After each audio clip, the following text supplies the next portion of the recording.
Assalamualaikum warahmatullahi wabarakatuh. Salam sejahtera bagi kita semua. Shalom, Om Swastiastu, Namo Buddhaya, salam kebajikan. Selamat datang di podcast kami. Kali ini kami akan membahas sebuah topik yang cukup menarik, yang sepertinya cukup jarang dibahas. Ditemani dengan narasumber kami yang luar biasa, Ibu Tanti. Kemudian, sebelumnya perkenalkan dulu, nama saya Ajeng Nur Izzah selaku mediator podcast kali ini. Oke, apa kabar Bu hari ini? Kabar baik, puji Tuhan. Ini boleh itu nggak Bu, perkenalan dulu ke kamera mungkin secara formal pekerjaannya apa dan semacamnya? Oh iya, nama saya lengkapnya Ibu Roseri Tritantina, biasa dipanggil Bu Tanti. Saya mengajar di SMAK Santo Paulus, mata pelajaran PPKN. Ya, jadi di podcast ini kita akan membahas tentang atau berdiskusi ya Bu, lebih tepatnya tentang bagaimana penerapan pendidikan anti korupsi di lembaga pendidikan ya Bu ya. Di sini saya sebelumnya ingin berterima kasih sekali lagi sudah datang di podcast kami. Kita langsung saja berdiskusi dengan Ibu Tanti terkait bagaimana sih proses tahap-tahap pendidikan anti korupsi itu diterapkan di sekolah. Oke. Pertanyaan pertama, kalau menurut Ibu sendiri, mengapa pendidikan anti korupsi itu sangat penting diterapkan di bangku SMA? Karena mungkin kan orang-orang berpikirnya mungkin di rumah kan juga bisa, atau mungkin di lembaga perguruan tinggi kan juga bisa. Kalau menurut Ibu, pendidikan anti korupsi di sekolah itu, terutama di SMA, itu bagaimana pentingnya? Ya, jadi pendidikan anti korupsi itu sebenarnya sudah harus ditanamkan pada anak-anak tuh sedini mungkin. Juga baik di rumah maupun di sekolah gitu ya. Kebetulan saya kan mengajar di SMA, jadi anak-anak SMA sudah bisa diajak berpikir, menganalisis mengapa korupsi itu suatu hal yang bukan masalah sepele ya, tetapi ini masalah yang luar biasa yang juga bisa merusak tatanan suatu negara gitu. Berarti sangat penting ya Bu ya? Iya, sangat penting. Sebagai lanjutan dari pendidikan ini berarti? Iya, di rumah, kemudian di pendidikan itu penting dilaksanakan. Oke. Kalau ini Bu, kan karena pendidikan anti korupsi itu penting, lantas kalau misalkan di sekolah itu ada langkah-langkah atau cara-cara tertentu untuk memperkenalkan konsep korupsi kepada anak-anak?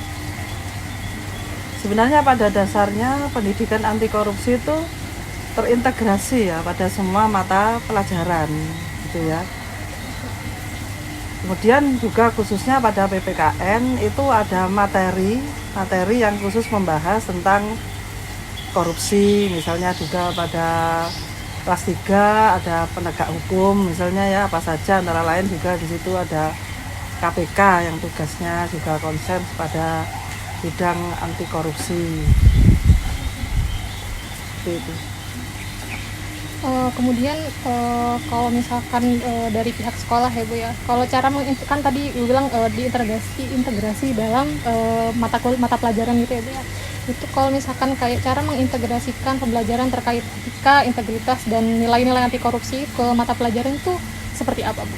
Iya, sebenarnya tidak harus langsung gitu ya sesuai memberi teori apa itu korupsi itu, tapi dengan nilai-nilai yang ada di dalam korupsi itu kan kejujuran ya, kejujuran, kemudian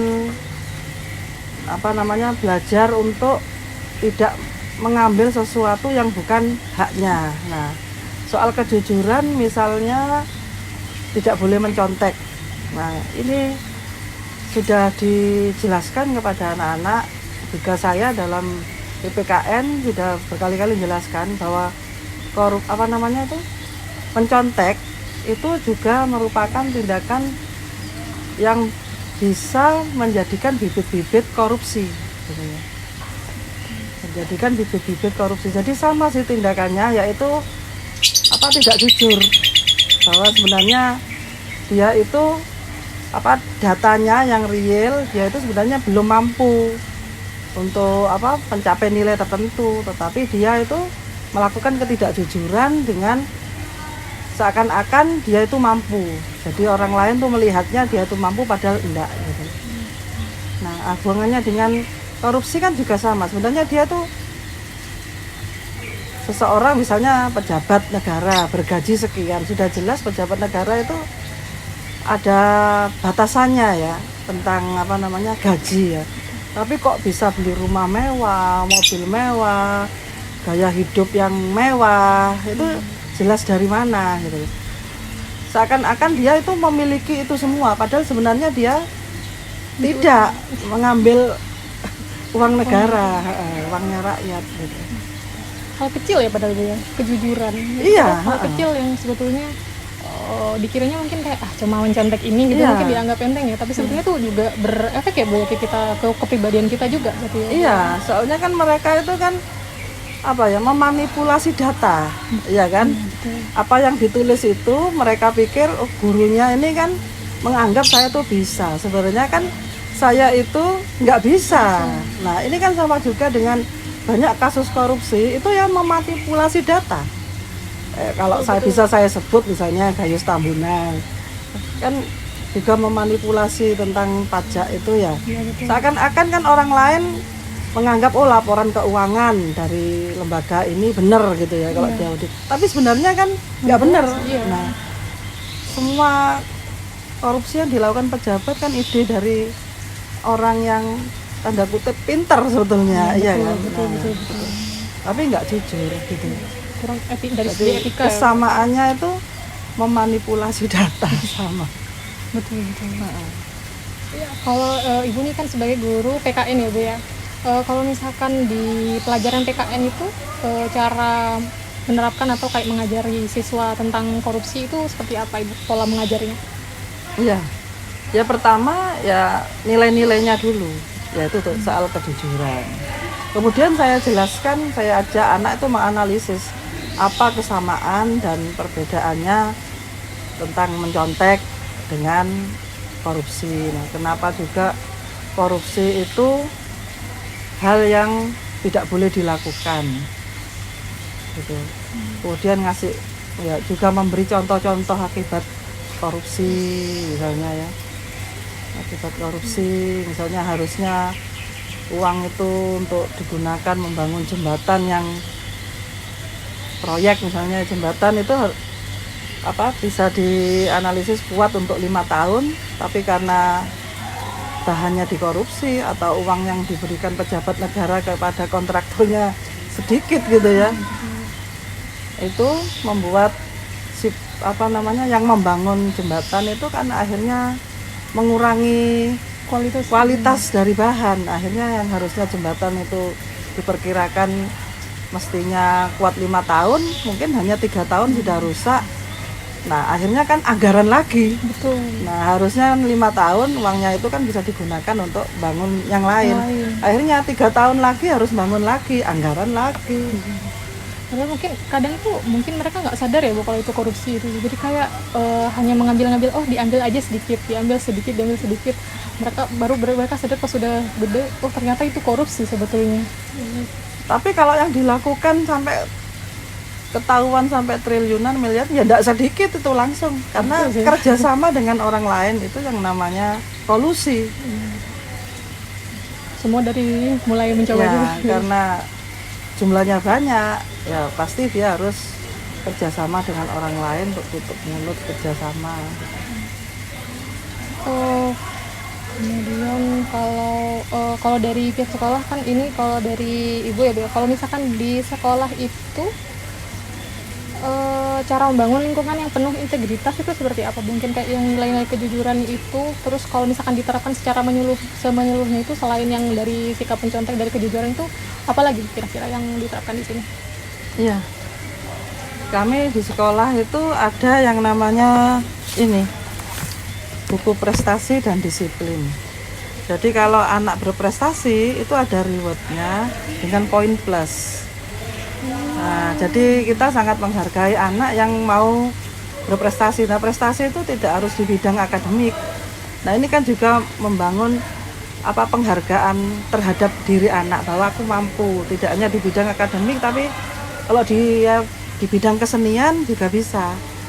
Jadi dia juara apa didaftarkan ke sekolah dapat reward poin plus. Kemudian juga kerja sosial Kerja di sosial. tempat ibadahnya masing-masing. Misalnya yang Islam, dia melakukan kerja sosial apa di tempat ibadahnya, atau bahkan dia pernah mimpin soal sholat jemaah Iya, bisa betul. ya, itu minta tanda tangan dari petugasnya di situ, didaftarin dapat poin plus. Nanti setiap akhir tahun ada penghargaan. Wah, ya jadi Yang- murid tulis makin semangat ya Bu, Iya, berarti. yang sama sekali tidak pernah melanggar dapat piala. Kalau masih ada pelanggaran tapi poin plusnya banyak, dapat medali emas, medali perak gitu, dan sertifikat. Tapi bagi yang melanggar, yang tidak disiplin, itu ada poin minusnya. Minusnya. Ya, ada poin minusnya. Bahkan kalau sudah minusnya banyak bisa kasih sanksi, tidak boleh masuk kelas, tapi di sekolah tetap saya tidak boleh masuk kelas.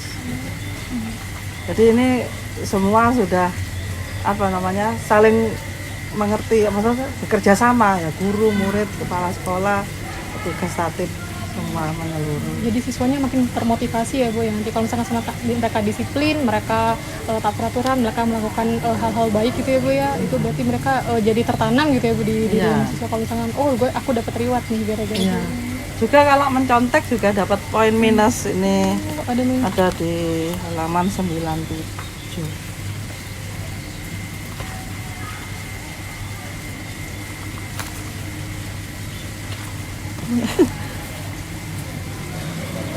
Halaman berapa? 30 ya Mbak? Kok saya nyatet kecil.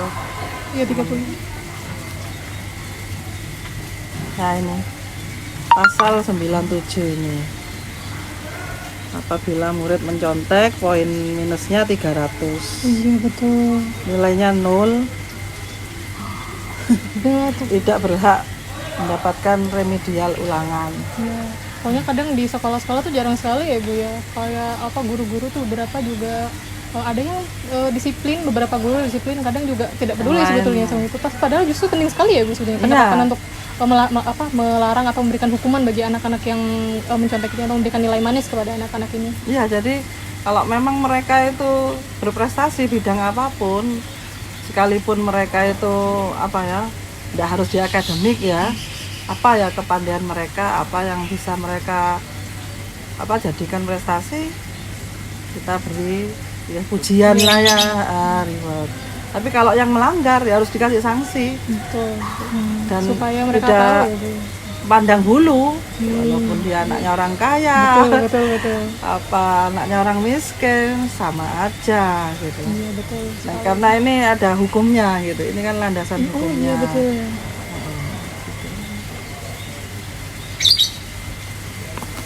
Kalau untuk ekstrakurikuler gitu Bu, ada nggak Bu kira-kira yang meningkatkan kesadaran atau kepekaan atau mungkin kayak terhadap nilai-nilai integritas atau mungkin dari nilai-nilai anti korupsinya sendiri, ada nggak Bu kalau di sini? Kalau ekstra khusus mengenai itu sih yang belum ada ya. Tapi kalau diintegrasikan ya ada tentang sportivitas Oh, betul, dan betul, lain-lain, terus OSIS dan lain-lain, bukan ekstra ya. Tapi meminta selalu membuat laporan keuangan.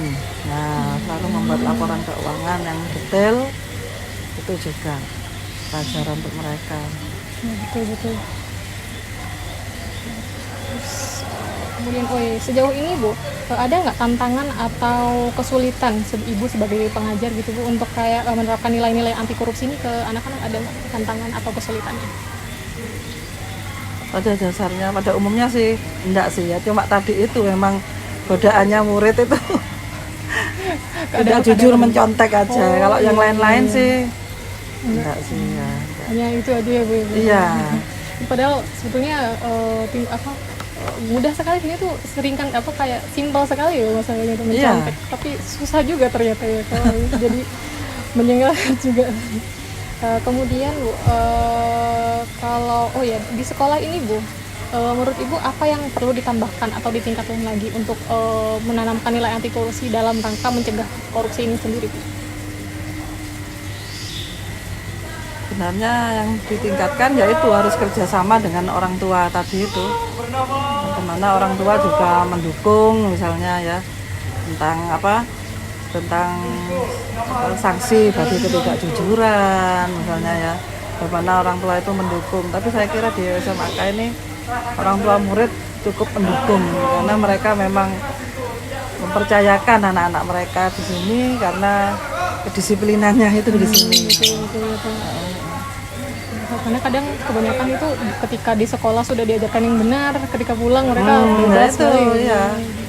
Jadi nilai-nilainya hilang lagi, tidak diterapkan lagi di harus gitu. juga didukung oleh orang tua. Gitu. Betul.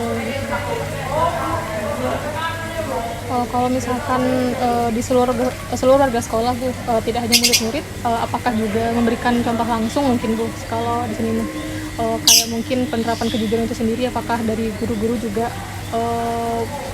memberikan contoh langsung gitu ke murid-murid seluruh staf di sekolah ini? Kalau contoh langsung tentang keuangan, iya ya juga memberi contoh langsung. Misalnya ya bukan yang dilakukan oleh guru terus laporan ke murid, bukan ya, tetapi guru itu misalnya mendisiplinkan murid jika memang diberi kepercayaan keuangan, ayo kita musyawarahkan misalnya di kelas itu wali kelas musyawarahkan untuk apa, keuangan untuk apa gitu. Jadi guru membantu murid lah gitu ya. Kalau soal yang intern dengan pekerjaan ya, kami memang ada audit gitu, audit intern gitu. Siapa yang bertanggung jawab soal keuangan, bertanggung jawab soal pembelian barang itu ada. Berarti murid-murid paling tidak kurang lebih punya gambaran ya Bu ya, bagaimana mereka harusnya lakukan, ada gambaran ya Bu? Iya, kalau soal reward, disiplin, murid nggak boleh terlambat, gurunya juga nggak boleh terlambat, masuk kelas juga nggak boleh terlambat, itu sudah kami lakukan. Kemudian Bu, kalau misalkan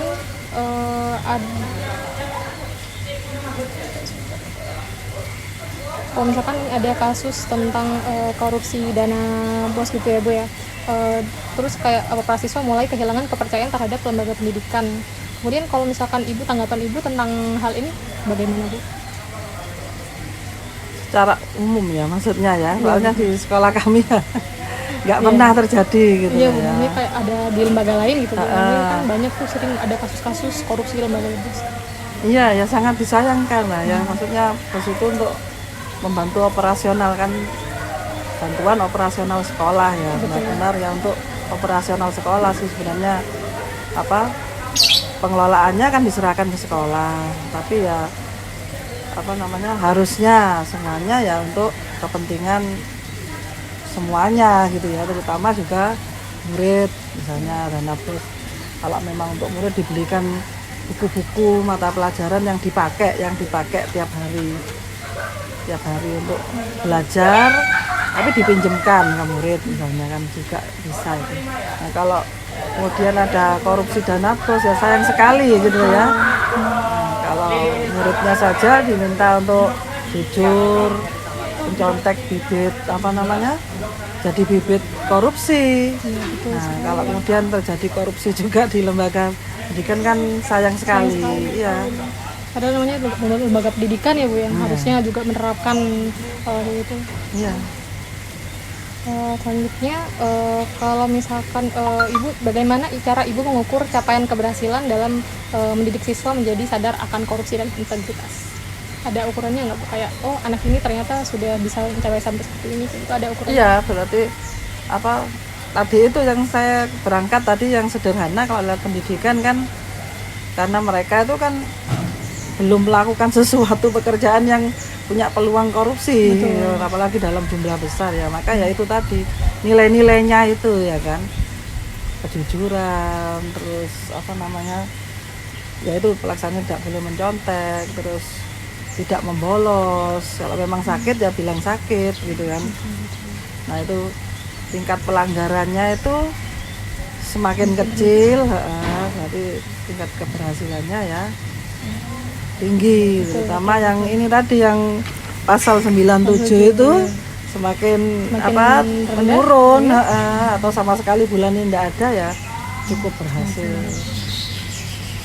Kemudian ini yang pertanyaan terakhir Bu, apa harapan Ibu atas hasil dan dari upaya masukkan nilai anti korupsi dalam lembaga pendidikan? Ya tadi menanamkan karakter itu yang penting. Karakter building itu yang penting. Bagaimana seorang anak kalau memang dia sadar ya dari awal bahwa ditanamkan di pikirannya bahwa korupsi itu mencuri, ya kan? Iya betul. Mencuri. Maka padahal mencuri itu kan juga dilarang oleh agama dan dosa. Betul. Nah, kalau sudah tertanam seperti itu, mungkin sampai tua juga takut mau melakukan korupsi. Iya, betul. Jangankan yang besar gitu ya, yang kecil aja terjadi pertentangan dalam batin gitu loh. Nggak mungkin akan melakukan yang besar. Jadi penanaman karakter ini ya. Tidak hanya secara intelektual gitu, tapi Baik, juga ya. karakter juga. Iya. juga. Karakter tidak mau memakai sekecil apapun yang bukan haknya gitu loh. Karakter itu kan penting. Penting sekali. Iya. Terbawa sampai kita dewasa nanti. Iya, kalau kita dewasa mau pakai sesuatu yang bukan haknya tuh pasti terjadi pergulatan di badannya. Ini salah nggak, aku yang salah nggak? Nah, baik, itu pertanyaan terakhir podcast kali ini. Terima kasih sudah menonton podcast ini. Saya harap Anda semua menyimak podcast ini hingga akhir. Dan semoga pendidikan anti korupsi di semua sekolah dapat diterapkan secara sebaik-baiknya dan juga dapat membentuk karakter semua siswa yang nantinya akan tumbuh dewasa. Saya Junur Iza, saya akhiri podcast ini. Sampai jumpa. Ini referensi buku yang dipakai Ibu Ranti di dalam podcast yang bertema mendidik generasi anti korupsi di dalam lingkup sekolah SMA. Audio Jungle.